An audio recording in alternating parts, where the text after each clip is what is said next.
मला सांगायला म्हणजे ही वाटेल की नवीन एज्युकेशन पॉलिसी राज्य सरकारने सुरू केलेली आहे. त्याला आता एक 2 वर्ष सुरू झाले. ते अत्यंतही त्या न्यू एज्युकेशन पॉलिसीचे असं झालं की कोर्सेस खूप आहेत.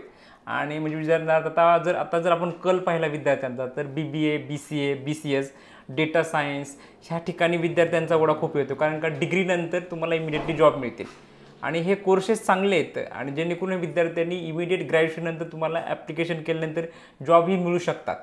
परंतु ह्याच्यामध्ये अशी अडचण नाही की सगळेच विद्यार्थी एका साईडला जर गेले तर त्याचं आपल्याला माहिती आहे की पूर्वी D.Ed B.Edचे खूप मोठी लाट होते. आणि खूप विद्यार्थी D.Ed B.Ed केल्यानंतर त्यांचे अनावस्था काय झाले आपल्याला सगळ्यांना कल्पना आहे. त्यानंतर इंजिनियर, मेडिकल आणि लॉची संख्या. अर्थात अर्थशास्त्राचा जो मागणी आणि पुरवठा यांचा इम्बॅलन्स झाला की तुमचं सगळं GDP गणणार आहे हे आपल्याला सगळ्यांनाच माहिती आहे. तीच थिअरी जी आहे ती इथे पण लागू होते. ऑफकोर्स.